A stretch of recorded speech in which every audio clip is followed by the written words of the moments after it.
तो वो कह रहे थे उनको देवदूत दिखाई पड़े और वहाँ एक सुरंग जा रही है। अगर आपके पास एक खास मात्रा में महारत हासिल है तो आप बड़े आराम से कूद सकते हैं और वापस आ सकते हैं। आप इस शरीर को थोड़ा बहुत आगे पीछे कर सकते हैं अगर आप चाहें तो। आप बहुत ढेर सारी चीजों को महसूस कर सकते हैं, बिल्कुल यही।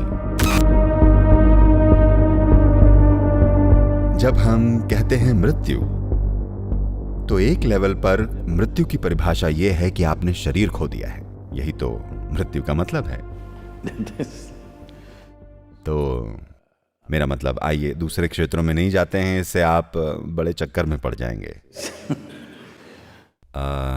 अब मृत्यु के निकट के अनुभव की बात है तो देखिए, जिस चीज को ध्यान कहा जाता है, हमारे पास एक विशेष प्रकार का ध्यान है जिसे शून्य कहा जाता है, जिसका मतलब शून्य का शाब्दिक अनुवाद खालीपन है। ये सही अनुवाद नहीं है, लेकिन कोई सटीक अंग्रेजी शब्द नहीं है। तो खालीपन है या कुछ ना होना है।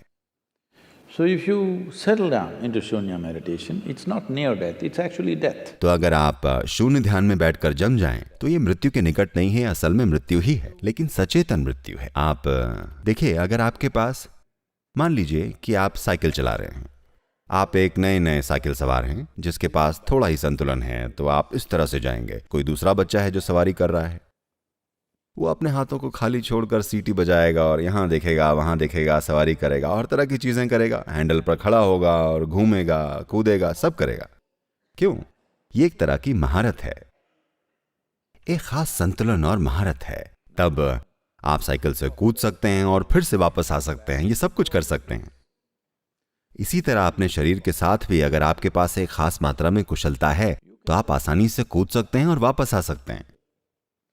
अब ये गलती किसी दवा की वजह से हो रही है, या कई लोगों के साथ 60-70 के दशक के दौरान जब LSD का समय था, बहुत सारे लोग थे जो इसके बारे में बात कर रहे थे। सर, आपकी बारी है, वो आपका समय था।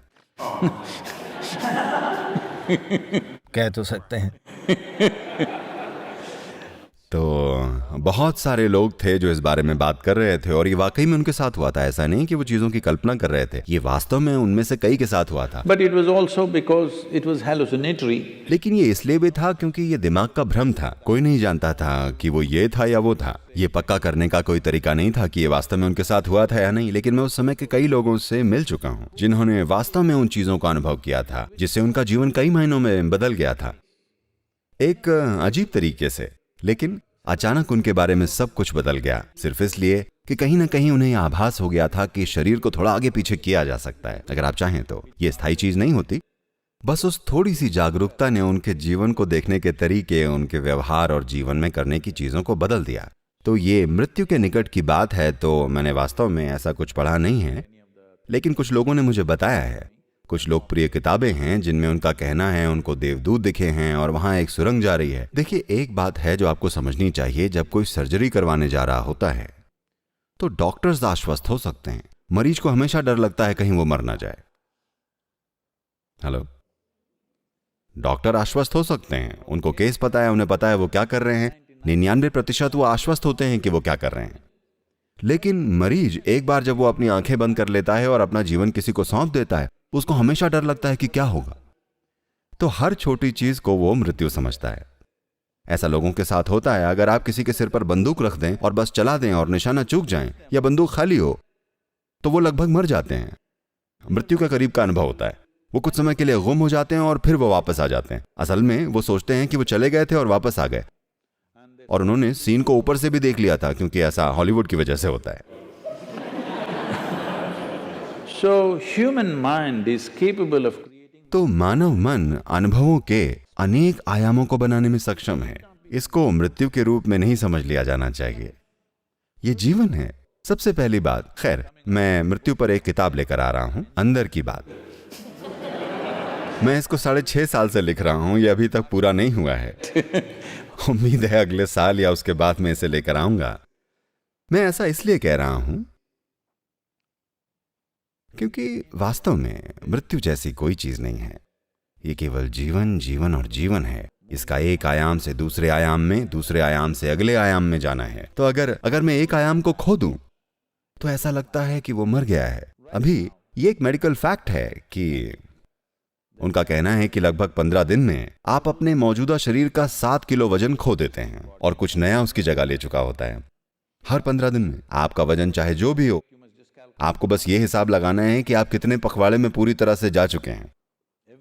आपके शरीर में जो कुछ भी है वो लगातार खो रहा है और कुछ नया आ रहा है, लेकिन आप उसे मृत्यु के रूप में अनुभव नहीं करते। हर भोजन में, हर रोज आप जो अपना पेट खाली करते हैं, आपके लिए ये मृत्यु के करीब का अनुभव होना चाहिए, लेकिन ऐसा नहीं होता। But this happens to you because there is some disengagement in your experience. लेकिन ये आपके साथ होता है क्योंकि आपके अनुभव में कुछ अलगाव हो रहा है, विशेष करके एनेस्थेटिक प्रभाव के कारण। ऐसे अपनी विभिन्न क्षमताओं से अलग होना जिनके आप आमतौर पर आदी होते हैं, अचानक आपको ऐसा लगता है कि आप मर चुके हैं। कोई नहीं मरा है, ये पूरी तरह से ये गलत समझ है। हाँ, आपके जीवन का हर पल, अगर आप इच्छुक हैं, यदि आप स्थितियों और अपने जीवन के विचारों और भावनाओं में नहीं उलझे हैं, तो बहुत सी चीजें हैं जो आप यहीं अनुभव कर सकते हैं। आप यहां बैठे बैठे अपने जीवन को वहां से देख सकते हैं। ठीक है, ये मृत्यु के निकट का अनुभव नहीं है, ये जीवन है। लेकिन क्योंकि जैसा कि मैंने कहा, दुर्भाग्य से बहुत सारे लोगों के लिए क्षमताओं की कमी होना अच्छी तरह से काम करता है। ये अच्छी बात नहीं है। ऐसा हुआ, एक आदमी अपने एक घनिष्ठ मित्र से 25 साल के अंतराल के बाद मिला, जिसे वो अच्छे तरीके से जानता था जब वो यूनिवर्सिटी में साथ में थे। तो उसने उसे रात के खाने के लिए घर पर आमंत्रित किया और एक भारतीय परिवार होने के नाते पत्नी सेवा कर रही थी और ये दो आदमी खाना खा रहे थे। और हर बार जब उसे अपनी पत्नी से कुछ चाहिए होता था, कुछ मांगना होता था, तो वो कहता, मेरी हनी, मेरी स्वीटी पाए, मेरी बू बू बू, मेरी कुकू, मेरी बुलबुल, और जो भी होता है। आप तमिल हैं इसलिए मेरी थंगम, मेरी चुच्चू और वो सारी चीजें। तो खाना होने के बाद दोस्त निकलने को था और वो बोला, तुम कमाल की जिंदगी जी रहे हो, है ना?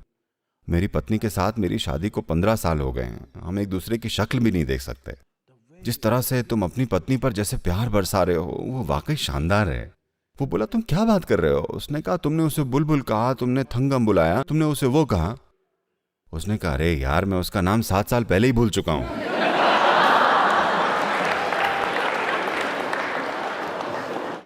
क्षमताओं का नुकसान दुर्भाग्य से बहुत सारे लोगों के लिए बहुत अच्छा काम करता है, क्योंकि वो अपनी क्षमताओं से पीड़ित हो रहे हैं। लाखों वर्षों के विकास के बाद जो सबसे बड़ी क्षमताएं हमारे पास आई हैं, दुर्भाग्य से हम उनसे पीड़ित हैं, क्योंकि हमने यूजर मैनुअल को नहीं पढ़ा है।